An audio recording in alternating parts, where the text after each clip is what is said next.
تیر جمعه د نبی کریم صلی الله علیه وسلم دا نبوت پورې خبره مې کړې وه چې غار حرا کې دغه آیتونه نازل شو د اقرأ بسم ربک الذی خلق خلق الانسان من علق اقرأ وربك الأكرم الذي علم بالقلم علم الانسان ما لم يعلم. او بیا نبی علیہ السلام مبارک کور تراغه کور ته چې څنګه نبی علیہ السلام را ننوته نو په نبی علیہ السلام دا یخه تبراله ټول وجود یې رپېده او حضرت خدیجه رضی الله تعالی عنها ته فرمایي چې ما باندې صادر واچوي زملونی زملونی تزمیل یو شی په یو صادر کې انغختېدلو ته ویل کېږي ما په صادر کې ونغاړی په ما صادر را واچوي. نبی علیہ السلام ډیر د ادب او د احترام زندگی تیره کړې ده د هر چا به قدر کو. دلته وی زملونی په ما صادر را واچوي دا د جمع خطاب دی زملینی نه وی یوازې خدیجې ته بلکې دی کې لکه یو سړی چاته وی ته څنګه او یا تاسو څنګه یې د ادب او د احترام لفظ استعمالی. زملینی کویلې وی دا معنا به چې ته په ما صادر واچوه زملونی تاسو په ما صادر واچوي. دا د عزت الفاظ دي د خپل بیبي سره هم کور کې چې خپل بیبي سره خبرې کوي یا بیبي د خپل خاوند سره خبرې کوي نو د احترام او د عزت الفاظ به استعمالوي. بیبي ډېره زیاته هوښیاره وه حضرت خدیجه رضی الله تعالی عنها زر یې په صادر ور واچو او چې لږ ساعت تېر شو فورا ته تپوس نه کوي چې څه چل دی ودرېږه چې دی لږ دمه شي.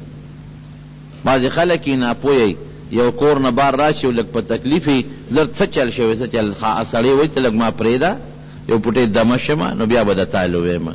نو بیبي خدیجه ته زر تپوس نه کوي چې څه چل شوی دی دا ولې راپېږې دا صادر ولې چې لږ هغې پې صادر واچو چې نبي علیه السلام لږ په قلار شو او اطمینان سره شو.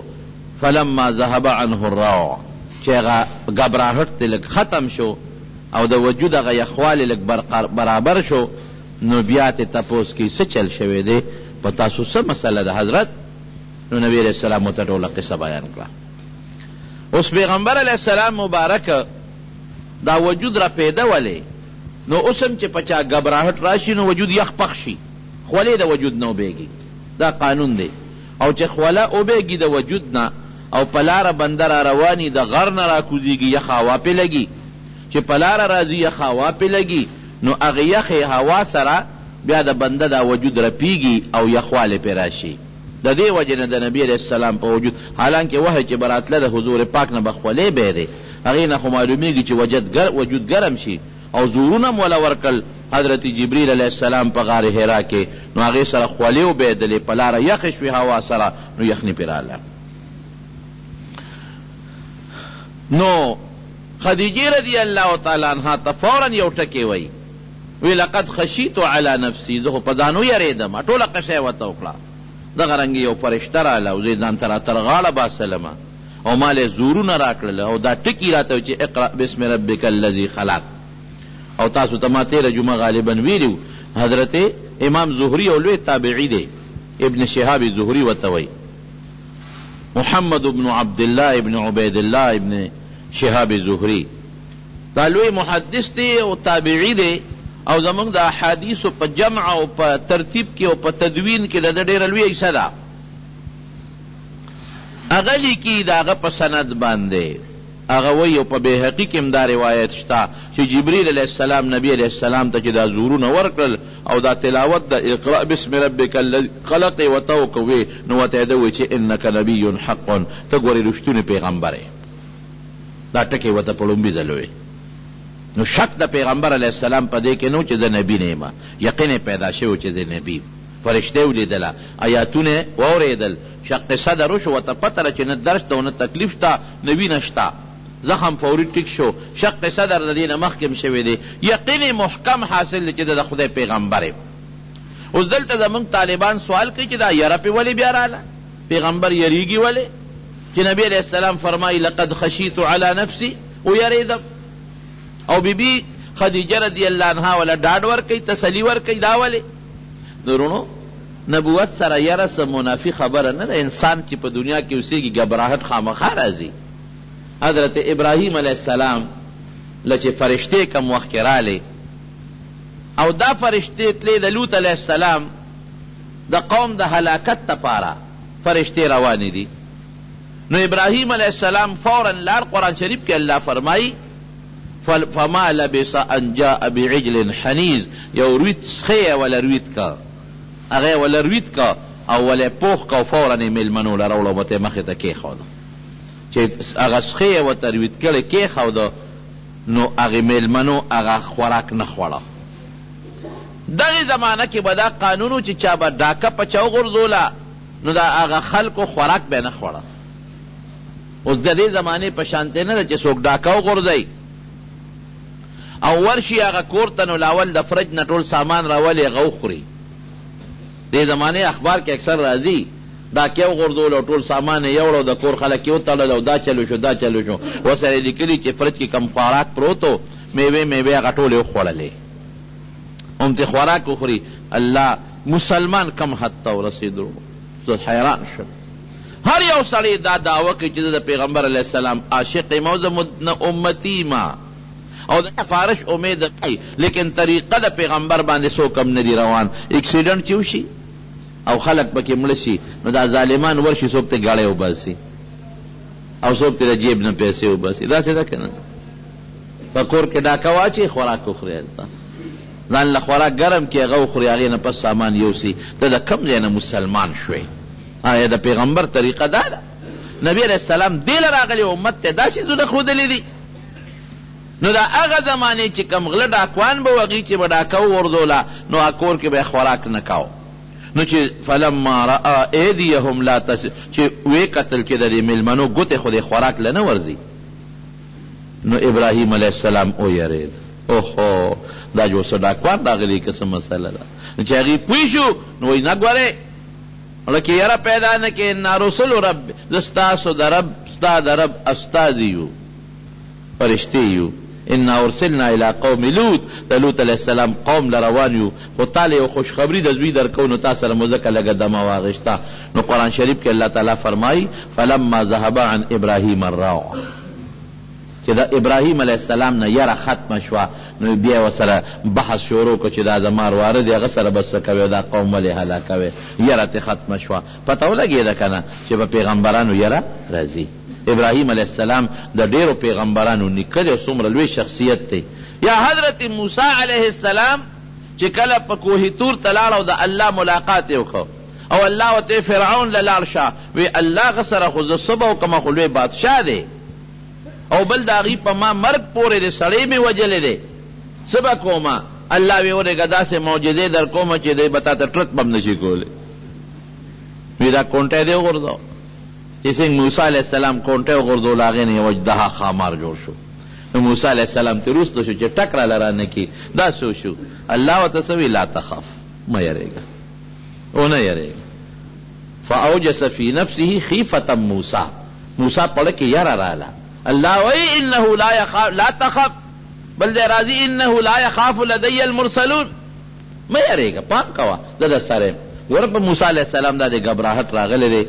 یره پې راغلی ده نو یره په پیغمبر راځي دا فطري شی دی طبعي شی دی ولې رونو یو په الله یره نه راځي چا باندې یره نه راځي دا فرق شو د پیغمبر او د خدای پیغمبر له الله داسې کمالات ورکړي دي چې دا بعضې څیزونه به پرې راځي چې ته ورته خدای ونه وې غاښ به م خوږېږي شهید کېږي به ستړی به م پرې راځي لوږه به م پرې راځي بیماري به م راځي تبه به م راځي ګبراهټ او یره به م پرې راځي دنیا کې اوسېږي انسان دی اعلی کامل شخصیت ته انسانانو کې کامل انسان دی لوی انسان لوی بشر لیکن ګبراهټ یره راځي نو که په نبي علیه السلام یره راله نو دا خبره خو نه ده او یره د څه د وجې نه اوس راله په نبي علیه السلام په دې ځان پوهې کا علما مختلفی وجې لیکي، خو ستاسو د پاره اسانه وجه درته وایم. یاره په دې راله چې په یو ځان له ځای کې د غر په سر کې په یو غار کې د سره ناشنا خلک میلو شي، نو یاره راځي که نه راځي؟ یو خدا شو، ناشنا خلک میلو شو. دویم زړه یې وله سیرې که چړې چاکوان ورپسې روباسي، یاره به نه راځي؟ او د دنیا خلق رالل په تله کې وسره او تلل ما درته مخکې جمعه کې ویلي یاره نه راځي. او بیا جبریل علیه السلام ځان ته راترغاړی ایسته، څو ځله یې راترغاړی ایسته. نو د جبریل خو ملکیت دی په هغه کې، هغه خپله سر وردن نه کوي پکې چې زه به تاله بار بار راځم، نو چې لږ مانوسیت انس پیدا شي، مینه پیدا شي، نو دې سره یاره پیدا کېږي. او بله څه خبره ده، بله دا ټکې چې ته پیغمبر دا یې ورته ووایي تعالی الله نبوت درک پیغمبری دله درکړه، نو یاره دام راله چې د لوی قوم سره مقابله مې ده. اوس به څه کوم؟ لقد خشیت علی نفسی، هغه وخت د ماضي صیغه ده، هغه وخت ویرېدم، لکه مې یره راله هغه ټیم سره. ولې به یره راله ټیم سره؟ لوی قوم سره مقابله ده، ټول یو خوا دي، زه پکې یا کې تنها بل خو یم. اسانه خبره ده. دې خلکو سره به څه کوم؟ څوک به مې مخالف شي، څوک به مې دشمن شي، چا سره بروانه راځي، وال ټکول به پکې راځي، او نورې نخرې پخرې. دا خو ډېر ګران کار، دا به څه چل کېږي؟ غبراهټ راغی. بیبي هوښیاره ده، د دې وجې نه غبراهټ یې راله. نورې وجې علماو ذکر کړي، خو ستاسو دپاره دا کافي ده. نو بیبي ورته څه وایي؟ پام کوه، یاره خو ښه بیبي بیا هم ښه بیبي وي. ښځه چې ښه ښځی، نو هغه ښه ښځی. حضرت خدیجه رضی الله عنها هوښیاره بیبي ده، پاک دامنه بیبي ده. او الله پکې حکمت هم ده چې د نبی علیہ السلام عمر 25 سال دی، نو دا د 40 کالو وه، چې دې وخت کې نبی علیہ السلام د 40 دا د 55 کالو ده. داسې که د نبی علیہ السلام نه په عمر کې کشره وه، نو کشره ښځه چې عمر یې کم یې هغه به لاره پیدله او لاسونه ګورې، پام کوه چاته غږونه کې ګورې، او څوک به دې مړ کي، او دا چل به وشي دا چل به وشي. کشر انسان خو یریږي که نه؟ د هغې خو عمر پوخ و، پته وه ورته هر څه ورته معلوم و. کله هرګز ونه یریږي. ګورې پام کوه، صحابه دا ټاکه دې خلکو ته وایي دا دې ټول ملګري کېږي. انک لتصل الرحم، تاکې خو یو صفت دا دی چې خلکو سره صلې رحمي کې. ټول خپل خپلوان درته داسې نږدې دي، هر یو مشر درته د خپل زوی په نظر ګوري، هر امزور درته د خپل لور په نظر ګوري، هر کشر درته د پلار په نظر ګوري، هر چا له منډې وې. نو لومبۍ خبره خلکو ته د خپل رشتې نه مخالفت شروع کېږي. نو رشته دارانو سره د صلې رحمي ډېره مضبوطه ده، ابه دې ملګري، رشته دې ملګرې ده.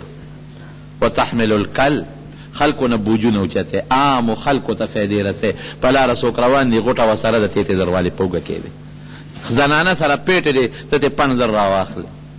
او نور بوجونه، دا خو حسي بوج دی، معنوي بوجونه.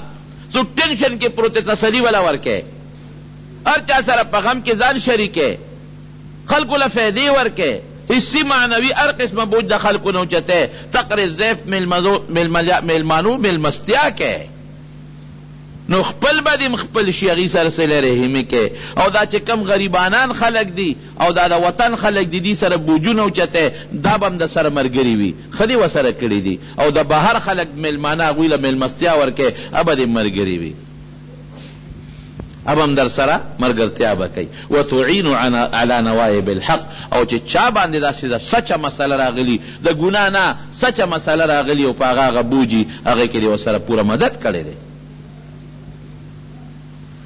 تاکہ خدا ښه صفتونه دي، خلکو سره امدادونه کې. دا صفت نبی علیہ السلام له ډاډ ورکړ، او پیغمبر علیہ السلام له زړه مضبوط کړ. بیا ورته څه وایي؟ وایي داسې چل کوو، زما د تره اوس خدیجه رضی الله عنها پوه شوه، خو لږه خبره نوره مضبوطی وله. د تره زوی مې ورقه ابن نوفل، دې د پخوانو کتابونو عالمو، هغه له ځو، هغه نه به لږ معلومات والو، لږ تسلي به دله درکړي. مطلب یې دا و چې موږ له تسلي ورکړي. نو لاول خدیجه ځان له تلې د هغې خبر کړی دی چې د هغه نه معلومات اخیستي دي، هسې نه هغه څه الټه خبره ونه کړي، چې هغه ته قصه کړې ده، هغه پوه شوی دی چې ګورې خاوند لوی شخصیت جوړ شو، لوی تاج ور په سر شو. نو بیا وروستو نبی علیہ السلام بوت، دا دې ته هوښیاره ښځه وایي. دې زمانه کې څه کوي؟ سړی چې تا کور ته لاړ شي، یاره استاد جي تقریر وکړه او وی چې تاسو بچو باندې قرآن یاد کې، جمعات ته بچی لېږې، با مورې زه به دا قرآن یاد کوم. نه ګورې ټول سکول سبق به نه پاتې شي. نن سبا د کور خلق د دین په لار کې رکاوټ دی. ښځه خاوند له مور او پلار بچو له د دین په لار کې نن رکاوټ دی. حضرت خدیجه رضی الله تعالی عنها رکاوټ نه دی. خدیجه رضی الله عنها ورته څه وایي؟ تکړه شوی، هیڅ نشته، الله به دې مدد کوي او څوک به دې مخالفت نه کوي. نو لاول لاړه ورقه له دې هوښیارتوب ته یې ګوره چې پته ولګېده چې ورقه به ورته ښه خبرې کوي. نو نبي علیه السلام یې بوته چې بویې ته څنګه؟ هغه ته وایي د نه خبرې واوره، ډېر واره نه دی، کشر ته خلک راوروي. اسمع من ابن اخي، او ورته وایي وایه که نه یا ابن اخي ماذا ترى، څه وینې راوینې ما ته پوره حالات ووایه. نو نبي علیه السلام ورته ټول خبره وکړه چې څه یې لیدلي. نو ورقه ورته څه وایي؟ او ورته وایي هذا الناموس الذي، دا هغه فرشته ده نزله چې دا نازله شوې وه علی موسی، په موسی علیه السلام نازله دا هغه فرشته ده. دې نه څه معلومه شوه؟ فرشته چې نازلېږي په موسی او هغه پیغمبر علیه السلام له راشي، نو د پیغمبر د پیغمبرۍ تصدیق شو که نه؟ دا پیرې نه دی، دا بلا نه ده، دا بو نه دی، دا څه دیو نه دی، دا فرشته و مقربه. او بیا فرشته کم ناموس هغه پټ چې یو څوک دله پټ خبر راوړي او د خیر خبر راوړي هغې ته ناموس وایي. د دې مقابل جاسوس دی، هغه د شر خبره معلوموي په دې غوږونو سترګو، پټه طریقې سره شر کې ګوتې وایي. ناموس په پټه طریقه خیر کې ګوتې وایي. دا هغه فرشته ده چې په موسی علیه السلام نازله ده. یا لیتنی فی حاجه، ارمان چې ستا د پیغمبر په زمانه کې زه ښه مضبوط او قوي او ترندس وې او ما د سره مدد کړی وې. اذ یخرجک قوم، چې ستا دا قوم ستا د وطن نه وباسي او ما دې مدد کړی وې. نو نبی علیه السلام خو پوه شو، او مخرجیهم، دا قوم به ما وباسي، زما دا لوی قوم چې دی او زما دا لوی خاندان چې دی او دې قوم سره چې ما خیر ښېګړې کړي دي او کو سره کوم او جون مې دا ایمانداری کم تیر کړی دی. ویو ټیک دا خبره دی، خو زه د پخوانو کتابونو په نقشه درته وایم چې ستا غوندې خبرې چا کړي دي نو هغه ښکلی شوی دی. افسوس چې زه وې او زه دې ښه مضبوط مدد وکړم، کلک مدد دې وکړم. افسوس چې هغه وخت کې د جمدې یو کلک مدد دې وکړم. ورقه د نبي علیه السلام د دې خبرو تصدیق وکړه یو ګناه، دومره پورې تصدیق یې وکړه چې دا فرشته تعالی راغلی ده او دا خبرې دې د دوکې خبرې د فریب خبرې نه دي، خبرې دې درسته دي. دې پسې ثم لم ينشب حدیث کې راځي چې درنګې تیر نه کا ورقه څه موده پس وفات شو. بیا وروسته حضرت خدیجه رضی الله تعالی عنها د ورقه نه تپوس کړه، نبی علیه السلام نه تپوس کړی دی. وی د الله رسوله چې ورقه به څه پوزیشن کې وي؟ ځکه تا خو هغه له دعوت لا نه دی ورکړی، ځکه یې د ایمان اظهار نه دی کړی او هغه اذعان او تصدیق لا نه دی کړی. خو لیکن دونه خو یې ومنله که نه، ستا رد خو یې ونه که که نه. نبی علیه السلام وفرمایه د دعوت د نبوت نه مخکې وفات شوی دی. نبی علیه السلام ما په خوب کې لیدلی دی، په ډېر ښه حالت مې لیدلی دی او په سپینه جامه کې مې لیدلی دی. او په خوب کې چې څوک په سپینه جامه وویني په ښه حالت کې، دا د هغه د جنت نښه ده، دا د هغه د جنت نښه شو. 3 کاله رونو وحی بنده وه، 3 سال مکمل. دې 3 کاله کې به نبی علیه السلام غار حرا ته تک او مقصد د خپل معمول مطابق خپل عبادت پې کو او تنگ به شو. کله کله هغه حالت به د فرشتې ورته را یادېده، وی کله به وی د غر دې څوکې ته خېجم او ځان ترې رارغړوم، داسې به یې تنګ شو. نو ورته به آواز وشو چې مه کوه، ګورې ته رښتونې پیغمبر دا کارونه کوي. 3 سال پس بنابر قول راجحه 3 کاله پس د غار حرا نه بیا را روان دی. هغه فرشته بخاري شریف کې راځي چې مخکې په غار حرا کې لیدلې وه، هغې په یو کرسۍ ولیدله، یو ډز وشو، ډز چې بری وکتل فرشته په یو کرسۍ ناسته ده او د هغه په دې وزرو د اسمان دا ټوله غاړه ډکه ده. چې د ولیدله بیا په هیبت راغی، بیا راغی کور ته. چې راغی بیا بیبي ته وایي دسترونی، په ما څادر واچوئ، دسترونی. د سار په عربۍ کې هغې څادر ته وایي چې سړی یې شعار هغې ته وایي چې د وجود سره لګېدلې کومه جامه دسار هغې ته وایي چې هغه د پاسه څه جامه لکه دا کوټ شو مثلا بلستن شو صادر شو واسکټ شو دسترونی جامو د پاسه را باندې یو صادر را واچوي صادر یې پې واچو سملاست چې سملاست دی وخت کې فرشته را رسېدله دروازې مخې ته یې اواز وله ورکړه یا ایها المدثر قوم اے صادر غوښتونکیه پاسه ډیوټي شروع شوس دومره زر هغه ځای نه څنګه جبریل علیه السلام را رسېده کومه فرشته چې الله د پیغمبر علیه السلام د پیغمبرۍ ملګرتیا له مقرر کړې ده یا د نورو پیغمبرانو د پیغمبرو ملګرتیا له وحی ورته راوړي جبریل علیه السلام دا ډېر مضبوط طاقت خدای ورکړی دی روح القدس ورته وایي پاک روح یو ځل ته نبي علیه السلام تپوس وکړو د دې ځمکې نه اسمانه پورې د تیزې سورلی د 500 کالو مزل دی هغې ړومبي اسمان نه دویم اسمانه پورې بیا د تیزې سورلی تیزه سورلي لکه راکټ شو راکټ نه خدای خبر میزایل شو خدای خبر چې هغې نه به تیز سره وځي هغې اسمان نه بله پورې د 500 سال مزل دویم نه دریمه پورې د 500 کالو مزل دریم نه څلورمه پورې د 500 کالو مزل څلورم نه پنځم اسمانه پورې 500 کالو مزل د هر اسمان نه بله پورې 500 کالو مزل اووم اسمانه پورې 500 کالو مزل د شپږم او د اووم اسمان نه بیا ته الله بره پورې د عرشه پورې بیا خو پته نشته چې څومره مزل دی نو جبریل علیه السلام نه تپوس کوي نبی علیه السلام وی ته چې وحی ماله راوړې هغه د الله د عرش نه راوالې او دلته راځې څومره ټیم لګېږي او بلا مزل دی که نه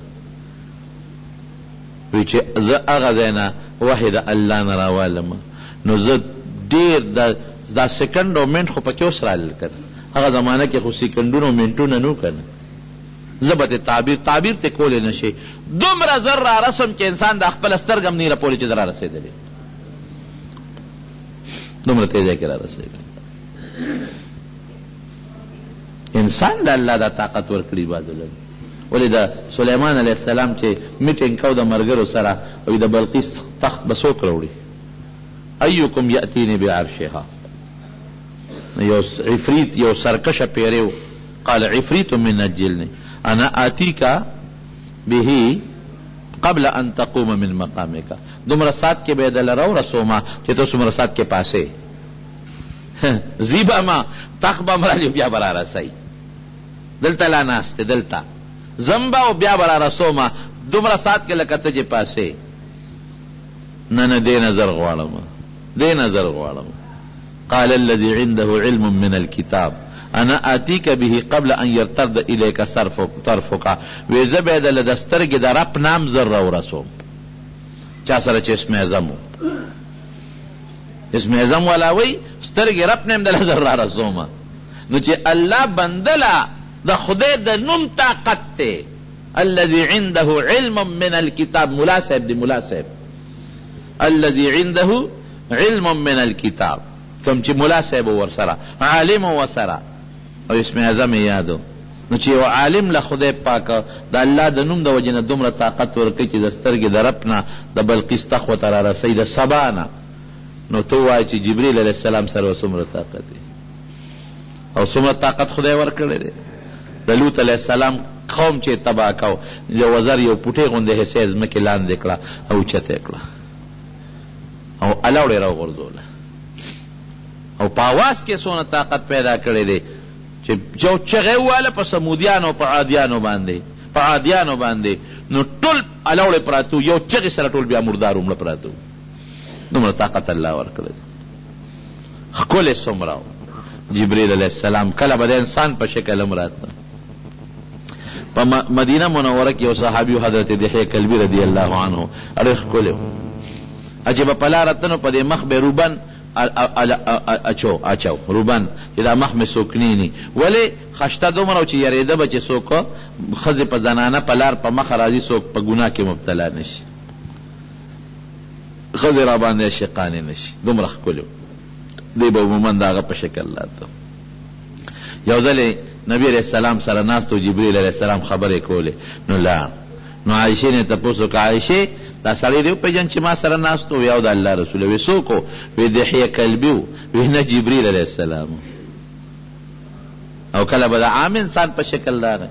یو ځل راغی نبي علیه السلام ته کېناسته، تور سری دی، خشته د ځوانۍ شکل یې دی، د سفر آثار پې نشته او نیغ راننوته او د پیغمبر علیه السلام سره د ادب په شکل کېناسته او کونډه د حضور پاک کونډو ته مخامخ کړل مبارکو ته.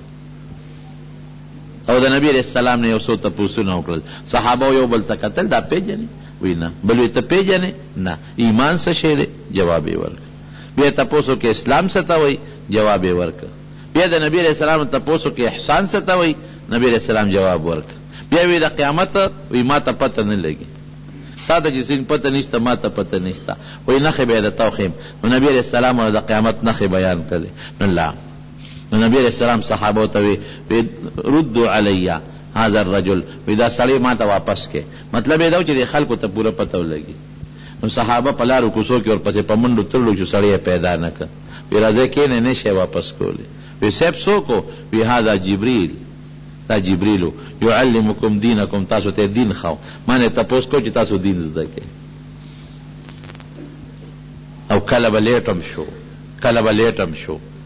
یو ځل نبی علیہ السلام دې تپوس وکړه، دی به چونکې الله نه راته استازي د الله، نو نبی علیہ السلام به ډېر زیات ورته خوشحاله و، ډېر به خوشحاله و. نو یو ځل چې نبی علیہ السلام تپوس وکړه، وی ته مونږ له دا چې راځې لږ زر زر راځه که نه، زیات نه راځې. وی وما نتنزل الا بامر ربک، وی بغیر د خدای د حکم نه نشم راتلی. الله چې وی دله راځم، چې نه وی د نشم راتلی. دا فرشته الله مقرر کړی وحی دپاره. نبی علیہ السلام له ټوله وحی چې څومره راوړلې ده حضرت جبریل علیه السلام راوړ. او جبریل ورته ولې په عبرانۍ ژبه کې جبر قوت ته وایي، طاقت ته وایي، او ایل په عبرانۍ ژبه کې الله ته وایي. جبر یا جبر طاقت ته وایي. قوت الله، دا الله طاقت، دا الله یو لوی طاقت و. جبریل نور لغاتم پکشتا، مشهور جبریل دی. باہر کیف زمارونو. او کله یو ځل نبی علیہ السلام سره وعده کړی و راځم به رانغی. نو نبی علیہ السلام ترمذی شریف کې راځي. نو نبی علیہ السلام دې تپوس وکړه تا خو ما سره بېګا وعده کړی و رانغلی؟ یو وی ستا په دیوال باندې یو څادر و، په هغې کې تصویرونه و، او د کټ لاندې کوترې او سپی دی، ځکه رانغلی. نبی علیہ السلام فوراً هغه څادر صحابو ته وی شابه دا څادر راغورځوئ. بیبیانو ته وی پته نه که نه بعضې وخت کې پرده چا ویزنده کړي، دا راغورځوئ. دا کټ کې په دا میانځ باندې او ګدۍ ته جوړ کړې، تولیانې بالښتونه ته جوړ کړې، د کټ لاندې سپی څه کوي چې ویې کتل یو کوترې د کټ لاندې و. وی دا کوم ځای و؟ وی دا حسین راستو، حضرت حسین. ماشومان خو دا سپي له اوبئ که نه؟ وی دا وباسئ د شپې. پته ولګېدله چې کوم ځای کې تصویرونه د زیروح، نو هغه ځای ته د رحمت فرشتې نه راځي، د رحمت فرشتې هلته قطعا نه راځي. حضرت خدیجه رضی الله عنها دومره هوښیاره وه چې نبی علیہ السلام وی چې کله دا فرشته راشي دا غار حرا کې چې لیدلې وه، نو ما ته به وی نبی علیہ السلام ورته وی ښه. نو دې خدیجه رضی الله عنها سره نبی علیہ السلام ناستو، دې کې جبریل علیہ السلام راغی.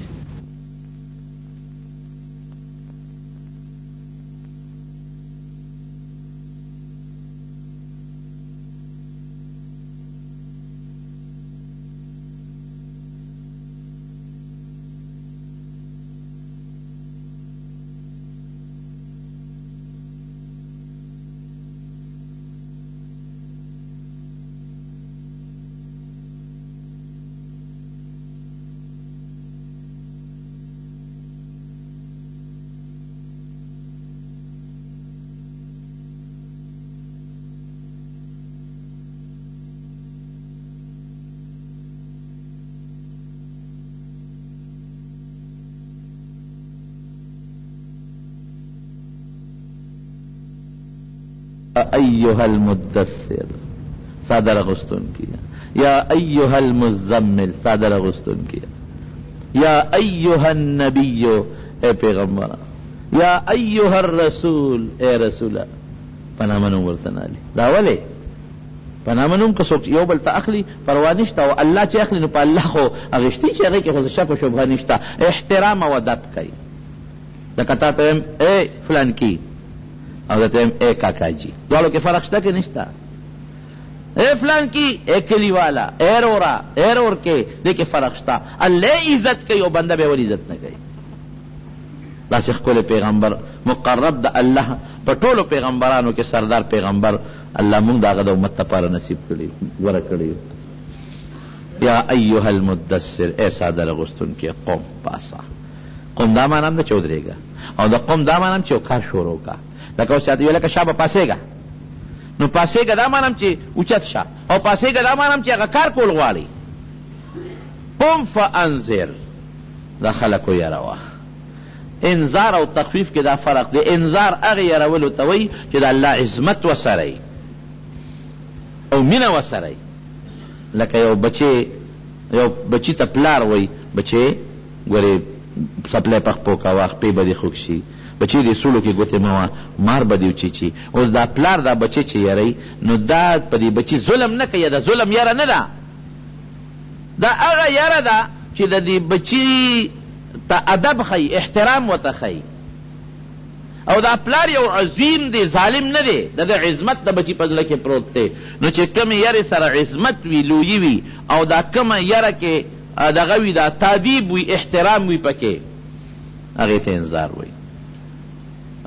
انذر دا قوم د الله د عذاب نه ویروه، د الله عظمت ورته وښایه لویي. د ظلم هغه نه چې ګنې ظلم پې وکوي، د ظلم یاره پې راولي، هغه نه. او لږ په طریقه د ادب په لاره کې ویروه.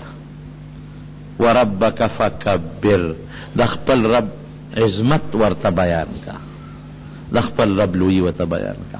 دوی خپل رب نه دی پیژندلی، دوی بت د الله سره شریکوي. نو خدای د بت برابر کړی دی. دوی خدای د چا برابر کړی دی؟ د بتو. دوی د الله عظمت نه مني. دوی بچي د یو بت نه غواړي، مرض شفا د بل بت نه غواړي، باران د بل بت نه غواړي، عزت د بل بت نه غواړي، پیسه د بل بت نه غواړي، په سفر کې کامیابی د بل بت نه غواړي. او دا ټول کارونه د بتانو نه دي، دا د چا دي؟ الله دی. الله عظمت بیان که چې بتانو نه زړه تور شي، مخلوق نه زړه تور شي. ربک فکبر، اے ربک فعظم، دا الله تعظیم، دا الله صفتونه ورته وښایه، دا الله لویي ورته وښایه چې دا زمونږ څومره څیزونه د دې ټولو نیونکې دا الله دی، دا هر څه د الله په قبضه قدرت کې دي. دا ورته بیان کوه، دا الله لویي. وربک وثیابک فطهر، جامې دې پاکې وساته. دا نه چې جامې دې پلیتې دې پاکې کا، نه ادابم علی طهارتها، جامې دې پاکې وساته. مخکې پاکې دي ولې ککړې دننه شي. دا ظاهري جامې هم ترې مرادې دي. ولې چې د کوم سړي ظاهري جامې خشتۍ مزېدارې، نو د هغه یو عظمت د سامعینو د خلکو په زړه کې کښېني. او یا د جامو نه عمل مراد دی، عمل چې د سنګ مخکې نه پاک را روان دی، مخکې نه هم پاک را روان و، ما خو درته ویلي دي اقصې پاک وساته، داغ در باندې را نشي، احتیاط کوه. والرجز فهجر، او بوتانو نه چې د څنګه مخکې ځان ساتلی رجز بوتان، نو اوس هم ته ځان ساته، مخکې دې ته ځان ساتلی دی، داویم په هغې اوس هم دوام وکړه، ځان ساته د دې بوتانو نه ګورې. او ولا تمنن تستکثر، که په چا سره ښېګړه کې نو د بدل په تمه مه کوه چې لکه ما د لشل در کړی دی اوس به 13 راکې. لکه زمونږ دا خلک په دې غم خادی کې داسې کوي که نه کوي؟ غم خادی کې ولا یو 1000 روپۍ یوسي، سبا چې د زوی اډه یو ډبې ولا یوسي، سبا چې د زوی کویدن وي، هلکه دله خو ما 10,000 روپۍ وړې، ما له خو یې راونړی، دله خو ما سیره کړې وه، ما له خو یې ونه کړه، دله خو ما ډبې وړې ما له خو یې راونړه. هلکه د خدای د خیرات په نیت نیک بخت ته وړه، تمه مه کوه چې ماله به راوړې هر څه دې اوبو ته وغورځول، چې په دې نیت کې چې زه ورکوم سبا ماله راکړي، دا ګناه ده، په دې نیت به نه ورکې، د هغه وس کې به سبا یا به نه. داسې شته دی، دا زمونږ د وطن خلک اکثر هم داسې کوي، یو بل له چې وړلې موړنې کوي، څه مطلب چې د خدای دپاره یې کوي. رښتیا وایه، دا وایه د خدای دپاره کې جمعه صادر کې ولې نه اچوي؟ دا دې دپاره وړي چې نن مې سیرا چولې ده د 200 روپو سبا به راته 300 اچوي. نن مې ټیم غوړي وړي سبا به 2 ټیمه راوړي. نن مې بورې روجي وړي سبا به 2 بورې راوړي. نو د خدای دپاره پکې څه شو؟ مړ شو او تا ولا شي یوړه. ښه پرون چې د مور پرته وه مردارې په شانتې نو خدمت ما کاو او نن دې ما ته ونه وې زما مور هلکه اوس پرون ښه وه چې روجي دې ولوړئ نن تې مرداره جوړه شوه. ای پښتنو ای رونو هر کار چې کوئ د پیغمبر د سنتو مطابق کوئ. جون بخي خشته بی وستی کیږي یو څه وستی نه کیږي موړه او د خدای په نوم ورکوه. نو نبی کریم صلی الله علیه وسلم ته فرمای لا تمنن چا سره ښېګړه کې احسان کې نو چې هغه په داسې طریقه مه کوه چې ته تې بیا د زیاتو مطالبه کې خدای دپاره څه کوه. ولربک فاصبر زبردست ټکې دی د ګورې مخالفت به دې شروع کېږي. کنزل پکانو ویشتل وال ټکول نو دې ته زړه ټینګول اسان کار دی که ګران کار دی؟ نو الله دپاره صبر وکړه. لربک مقدم کړی دی په دې آیتونو کې چې کوم نحوي هغه بلاغتونو امې درته ذکر نه کړل دی کې 15 ګنټې تقریر دی. لربک فخاص الله د رب دپاره صبر کوه لږ صبر کوه. او یو سړی وي د خدای دپاره صبر وکړه ښه ورته خبره مضبوطه وي. ګوره دینه څه معلومه شوه؟ لومبی خدا معلومه شوه چې علم به حاصله مخکې ورته علم خو اقرا معنا دا د علم زده که ځان پوه که. دویم نمبر چې د علم حاصل که نو بیا خلق مخلوق خدا ته دین ورسوه. دا چې څه دې زده کړل بل ته ورسوه. قم فانذر پاسوه خلق ویروه او یره لږه زیات مؤثرئ په نسبت د زیرې او د خوشحالۍ د خبر ورکولو او اصول یې ورته وښول. الله ورته اصول وښول چې ستا دعوت او ستا تعلیم او ستا تبلیغ او ستا دا بل ته رسول د دین دا به اله اثر کوي چې ستا په خپل هم ګورې ځان پاک ساتلی. که زه په خپل یو ګناه کوم او تا ته ویم ګناه مه کوه نو زما دا خبره په تا به اثر وکړي؟ مړه په خپله یې کې او ما ته منې کې بیا به اثر نه کوي. او چې زه د ګناه نه ځان ساتم او تا ته یم تیم مه کوه اله به اثر کوي. دا آیتونه نازل شو چې نازل شو نبی کریم صلی الله علیه وسلم صادر وغورځه غټ درون پیټې په سر شو. بس هلته نبوتو 3 کاله مخکې او 3 کاله پس رسالت دور شروع شو. دا نبوت دور او دا د رسالت دور. هلته د نبوت تاج په سر او دلته د رسالت تاج په سر شو او ډیوټي حواله شوه او سخته ډیوټي حواله شوه. حضرت خدیجه رضی الله تعالی عنها ته وایي چې زه خو د الله رسول یم ما ته خو دا ایتونه راوړل. بس لومبی هغې وی ما خو د مخکې نه په دې ارمان وم. هغې خو فورا په ښځو کې لومبی ایمان راوړه مسلمانه شو په ښځو کې. حضرت علي ماشوم لویده د نبی علیه السلام سره د تره زوی د ابو طالب او راکوټ یې ورسره لوی شوی دی. هغه ته وی دا مسله ده وی صاحب ما منلې. اول نمبر په ماشومانو کې حضرت علی ایمان راوړه او حضرت زید ابن حارثه غلام دی د خدیجه رضی الله تعالی عنها په غلامانو کې لومبی هغه ایمان راوړه او په بالغانو سړو کې لومبی ایمان چا راوړه دی حضرت ابوبکر صدیق رضی الله عنه. او بالکل بصر و چشم دا سلور اول نمبر مسلمانان شو او بیا رو رو رو رو لگیا دی مخالفتونه شروع شو جګړې شروع شو مخالفتونه شروع شو. هغه پیغمبر چې صادق رښتونی به ورته بیا ورته دروغجنې. هغه پیغمبر چې د وعدې رښتونی به ورته چا به ورته جادوګرې چا به لیونی عیاذا بالله چا به کاهنې. اسانه خبره نه ده. دومره مضبوط بار د نبی کریم صلی الله علیه وسلم په سر پریوت چې د حد نه مونږ طالبانو طرف پټکي کله په سر پټکي نو موږ ته دا وایو چې دا پټکي دا نه چې ګنې یو تخم دله د سر نه تاو کړه دا ستا په سر یو لوی بار پریوت. کوم بار چې خپلو استادانو زمونږ په سر ایښودلی دی دا چې کوم څه زده کړل دا به امت ته رسې مخلوق ته به رسې. اوس به د عطرو یا د مسواکونو دوکان نه کې اوس به تکړه شي دا به بل ته رسول وغواړي. تجارت کوه. ما دا خبرې دا مطلب نه دی. اتر خرڅ او که مسواکونه خرڅ او که تجارت کې دا جایز دي، خو مطلب مې دا دی چې د تجارت لپاره د خپله ډیوټي پرې نه دی. او دا یوازې د نبی علیہ السلام نه دی او د عالمانو، دا د هر چا فرض دی. تا دلته کې مانه کمې خبرې واورېدې نو دا به دې کور زنانو ته به یې رسئ، ماشومانو بچو ته به رسئ، دوستانو ته به دا خبرې رسئ. دا د پیغمبر علیہ السلام موږ نبی علیہ السلام چې کوم لوی حیثیت و هغه هم راپوټې کړی دی.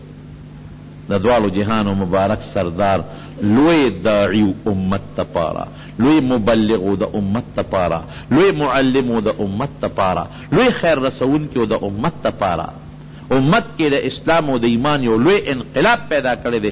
دا ډیوټي به مو ته ټول کوو چې د هغه امتي وي، دا ډیوټي به کوي.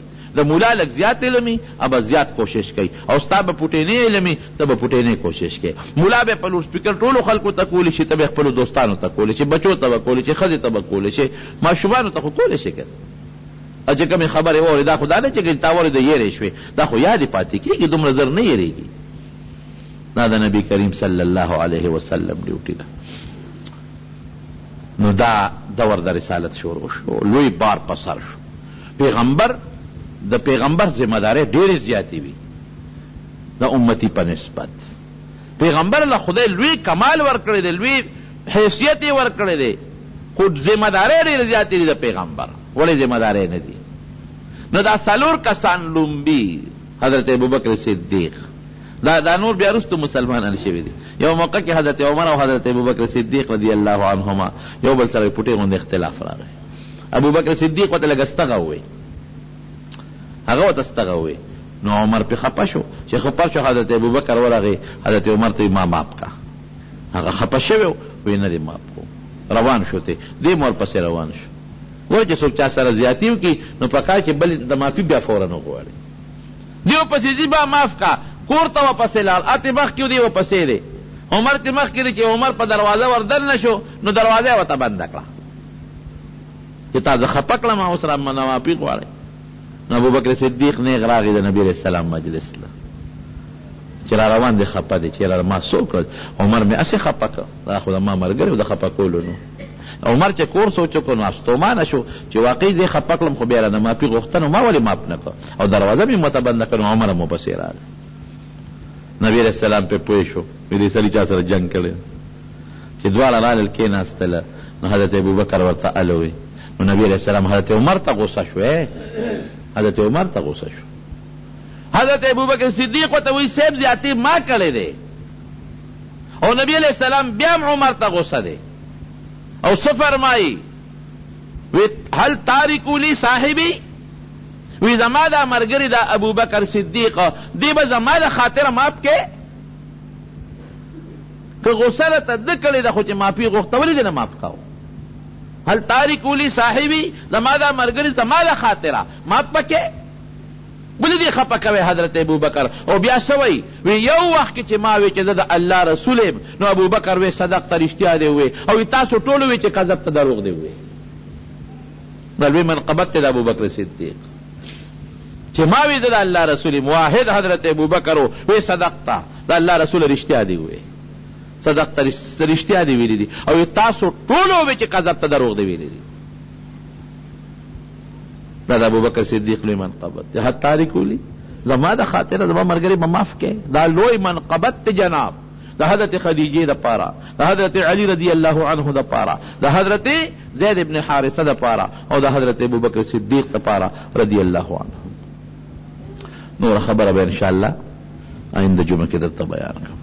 نو دا زما په دې خبرو به لږ عمل هم کول غواړي. د نبي علیه السلام د حالاتو نه هم خبر شئ، او زما چې کوم خبرې درته کوم په هغې به وپوټېله غوندې عمل هم کوئ. ښه جناب، دا یو ملګري دعا غواړي، کور کې بیماري ده، اپریشن دی، رب العالمین دې وله شفا ورکړي. د یو سړي د خواښې سره ناجیز تعلقي او خپل لور رشته هغه سره کوي، د دې خواښې لور که څنګه د خپلې لور چې خواښې سره ناجیز تعلقي دومره ده چې ښځه پې حرامېږي، ښځه پې حرامه شوه. دا مسله ده. جلیبیب واقعه دا خو ډېرې واقعې راځي نو خیر دی ښه او ښه ده ښه. بیان کې د بدنظرۍ متعلق لویه ګناه ده او خلک بدنظري کوي او جنکیب کوي، نو خدای دې منې کړي، نو لویه ګناه ده، الله دې منې کړي. خصوصا د محبت په مسله کې ډېر خلک مبتلا دي. وایي که خپل یو خاوند د ښځې ضروریات پوره کوي، هر قسمه ضروریات، او ښځه بیا هم خپي او عدالت په ذریعه د خاوند نه طلاق حاصلوي، نو په شریعت کې څه حکم دی؟ نو ګوره که دا خاوند د ښځې پوره حقوق او ضروریات پوره کوي، نو ښځه عدالت ته بیا ولیږي، خو څه چل به پکې وي که څه چل به پکې وي. او که بیا هم دا ښځ ضروریات پوره کوي او دا ښځه بیا هم ورسره، بیا خو دا مطلب چې د ښځې د خاوند نه دی خوښ. عدالت ورکولی شي. عدالت دې زمانه کې عدالت چې تنسیخ نکاح وکړي، تنسیخ نکاح، ښځه خاوند یو بل نه جدا کړي، دا شرعاً معتبر دی. عدالت چې کوم تنسیخ نکاح وکړي، علماء د دې متعلق فتوا لیکلې ده، شرعاً معتبر دی، خو الله په دې شرط چې عدالت د دواړو بیانات ووري، د دواړو خبرې ووري، او بیا تنسیخ نکاح کولی شي. او که عدالت داسې وکړ چې مثلا دا یو کس وي چې په ما زیاتې کړې دی او زما خبره پوره نه ده اورېدلې، نو هغه بیا د اپیل حق شته بر عدالت کې، بیا د اپیل دی وکړي. ښځه د خاوند سره شل یا د ښځې خاوند شل 50 کاله قید شي، د ښځې حکم دی، بس ښځه دې ولې جامع مامین دي ولېږي دي ولا جیل ته، حکم یې دغه دی. دا ته ځان جدا کولی نه شي او بل خاوند نه شي کولی، چې کله جیل نه راخلاص شي نو همدغه ښځه ده.